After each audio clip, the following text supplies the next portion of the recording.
Здравствуйте, вы смотрите «Дорожный патруль» на башкирском спутниковом телевидении. Сегодня в выпуске. На Башкортостане женщина попала под колеса двух автомобилей. С начала года 2500 водителей оштрафованы за препятствование скорой помощи. В Уфе в дни проведения фестиваля «Молочная страна» ограничит движение автотранспорта. Это и многое другое смотрите прямо сейчас. В Башкортостане женщина попала под колеса двух автомобилей. ДТП произошло ночью 16 августа в Салаватском районе. По информации Республиканской госавтоинспекции, на 17-м километре автодороги Кропачево-Мисигутово-Ачит 31-летний житель города Салават за рулем Hyundai Santa Fe допустил наезд на 46-летнюю жительницу Оренбургской области, предположительно стоявшую на проезжей части. После этого на женщину совершил наезд попутный грузовик «Фрейдлайнер» под управлением 42-летнего жителя города Давлеканово. Пешеход от полученных травм скончалась. По данному факту начато разбирательство. Ночью 14 августа Белорецке на улице Блюхера 38-летняя жительница района за рулем Deo Nexia, предположительно при выезде с АЗС, не уступила дорогу BMW 3 серии и совершила с ним столкновение. После произошло возгорание BMW. В результате аварии водитель Deo скончалась на месте происшествия. Ее пассажиры, 23-летний муж и 12-летняя дочь, с травмами были госпитализированы. Также от BMW пострадала 18-летняя пассажирка. По данному факту начато разбирательства. Днем 13 августа в Стерлитамакском районе на 27-м километре автодороги Стерлитамак-Салават столкнулись встречные «Лада» 14 модели под управлением 33-летнего жителя Стерлитамака и Datsun Ondo, за рулем которого находился 37-летний житель Ханты-Мансийского автономного округа. В результате аварии 30-летняя пассажирка, супруга водителя Datsun, скончалась на месте. Ее 4-годовалый сын госпитализирован. Также в ДТП пострадали оба водителя. В Куйыргазинском районе Башкортостана, рядом с деревней Аскарова, 17 августа произошло серьезное ДТП. Как сообщили в пресс-службе региональной госавтоинспекции, на 264-м километре трассы Уфа-Оренбург, двигаясь со стороны Оренбурга в сторону Уфы, столкнулись попутные Opel Mokka и Nissan Sentra. Оба водителя вылетели в кювет и получили серьезные механические повреждения. В ДТП пострадала 30-летняя женщина-водитель, управлявшая Opel. Она получила многочисленные переломы и травмы. Ее 6-летняя дочь отделалась ушибами и царапинами. Девочку спасло то, что она находилась в детском кресле. Их на скорой увезли в больницу. Еще один пассажир иномарки, 31-летний мужчина, серьезно не пострадал. В автомобиле Nissan пострадавших нет. В этот же день произошло еще одно ДТП. Примерно в 2:30 на 93-м километре трассы Уфа-Оренбург столкнулись Volkswagen Polo и Lada Largus. Иномарка после удара съехала в кювет. К счастью, в аварии никто серьезно не пострадал. Мы ехали на Lada Largus, едем по левой полосе, после чего мы завершаем маневр, обгоняли машину по левой стороне. И завершаем маневр, хотели перестроиться на правый, и тут машина Volkswagen Polo обгоняет нас по правой, его заносит, и он ударяется в бордюр, после чего летит все осколки, все двигатели, там все на нашу машину, и он улетает в кювет.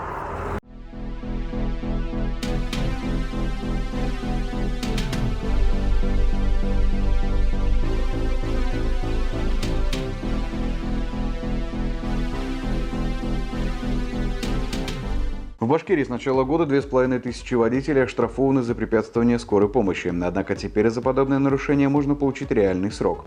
В Уголовном кодексе появилась новая статья. За препятствие работе медиков в любой форме можно оказаться за решеткой сроком от 2 до 4 лет. Также 6 августа ужесточилось наказание для водителей, не пропустивших карету скорой помощи. Сумма штрафа за правонарушение возросла в 10 раз. При этом, если состояние пациента ухудшилось, придется заплатить до 5000 рублей. Со своей стороны, автолюбители советуют не забывать включать спецсигналы водителям скорой помощи. За непредоставление преимущества в движении спецтранспорту со включенным проблесковым маячком и звуковым сигналом теперь влечет наложением административного штрафа в размере от 3000 до 5000 рублей и лишение права управления транспортным средством на срок от 3 месяцев до 1 года. За 7 месяцев текущего года сотрудниками Госавтоинспекции Республики пресечено более 2500 нарушений по данной статье. Дорогу Уфа-Шакша в столице республики перекроют с 16 по 23 августа. Как рассказали в уфимской администрации, на участке протяженностью 5 километров будут укладывать новый асфальт.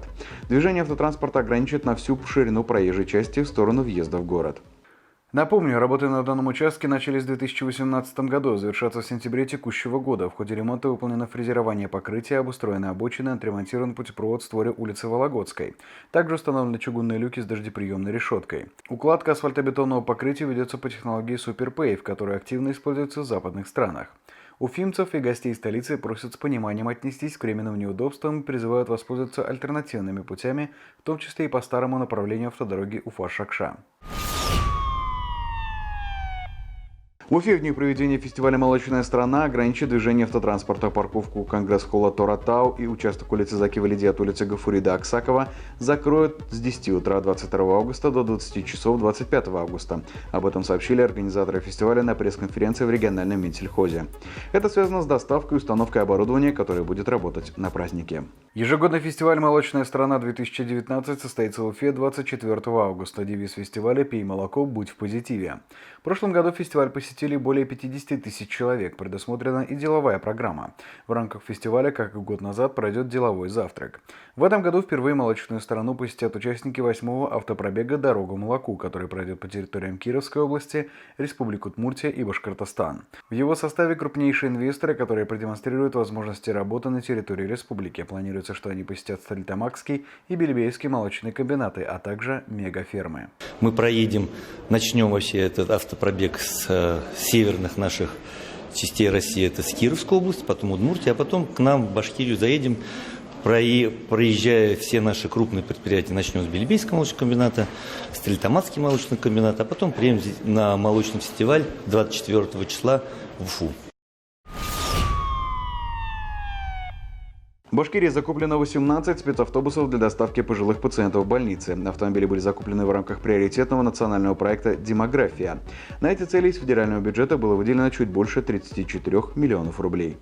Зачастую в отдаленных деревнях, где отсутствует транспортное сообщение с центральной районной больницей, иногда даже до ФАПа, просто проблема доехать. Поэтому вот эти машины, они предназначены для этого. Каждый из микроавтобусов оборудован электроподъемником, который позволит поднять машину человека в инвалидной коляске вместе с сопровождающим. Вместимость автомобиля 8 человек. Специализированные автобусы будут закреплены за домами престарелых, психоневрологическими интернатами и республиканским геронтологическим центром. Мы будем обслуживать Ермекеевский, Туймазинский и Бешбулявский районы, поэтому площадь обширная, и я думаю, что мы всех охватим, постараемся, потому что это будет работа совместно и социальная служба, и медицинская служба. Вместе в одной бригаде будут работать каждый по своему направлению. Стоимость ОСАГО – это очень важный вопрос, настолько же, насколько и непонятный. На стоимость полиса напрямую влияет коэффициент бонус-малус. Что это такое, мы узнали у представителя ОСАГО-24. Страховщики зачастую употребляют термин «класс страхователя». Если вы страхуетесь впервые, то ваш класс равен 3, а сам КБМ – единице. Далее за каждый безаварийный год вождения вы получаете по 5% скидки. То есть на второй год страхования ваш КБМ становится равен 0,95, а на третий – 0,9 и так далее. Максимальный порог – скидка 50% на ОСАГО, КБМ – 0,5.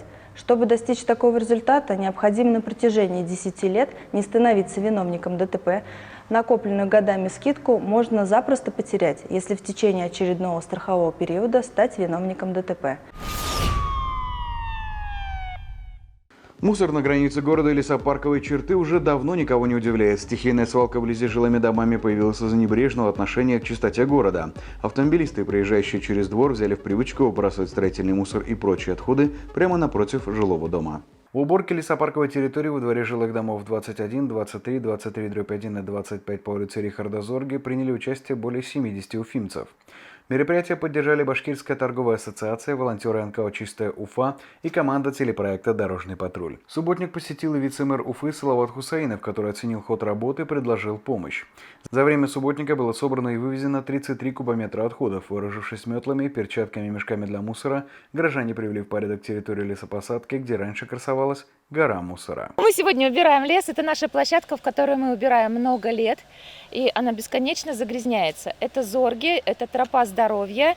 И мусора на самом деле очень много. И мы пришли сюда для того, чтобы очистить свой лес, чтобы было чисто, чтобы было где гулять нашим жителям, чтобы играли дети, дышали чистым воздухом. Ежедневно на дорогах происходит множество заслуживающих внимания событий, внушительная часть которых попадает в объектив видеорегистраторов. В нашей рубрике «Одним кадром» мы собрали для вас самые любопытные случаи. Как говорится, лучше один раз увидеть. Короткий путь не всегда самый быстрый. Вот и наш герой поехал на парковку напрямик, но не учел светофор. В итоге приехал в соседнюю машину. В этом видео на перекрестке улиц 50 лет СССР и проспект Октября в Уфе не поделили дорогу два участника дорожного движения. Казалось бы, зачем этим ребятам светофор? Пока это непонятно. Хорошие тормоза – это очень важно, только не для следующего позади вас мотоциклиста. Но у него либо тормоза плохие, либо невнимательный водитель. Соблюдайте дистанцию и не считайте ворон за рулем.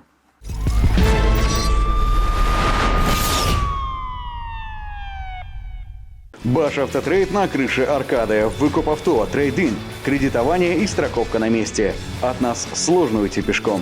Мы продаем проверенные временем авто. Звоните 8 937 343 41 82. Думаете, что подарить автолюбителю? Отличное решение — подарочная карта «Лукойл». Ее можно оплатить топливо, товары мини-маркета и кафе на АЗС «Лукойл». Позвольте владельцу подарочной карты самостоятельно выбрать подарок. ОСАГО 24. Полис со скидкой до 50%.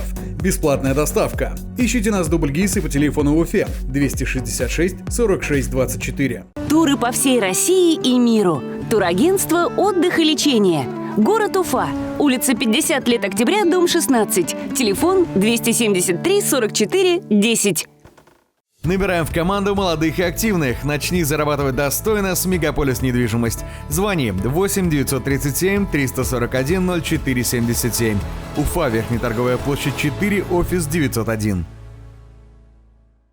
Приглашаем на международный форум-выставку «Транспорт Урала». Экспозиция коммерческого транспорта, спецтехники, деловая программа для профессионалов дорожно-транспортной отрасли. 24-27 сентября в ВДНХ «Экспо». Наружка и коврики всего 200 рублей. Пит-стоп Уфа, Кирова 128/1. Автошкола «Автокурс». Обучение на все категории. Город Уфа, проспект Октября 132/3, поселок Чесноковка, улица Школьная 2/2. Телефон 293 46 06.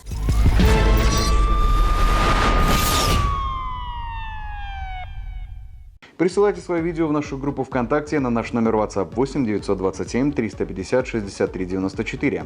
Вы смотрели «Дорожный патруль Уфа». Удачи на дорогах!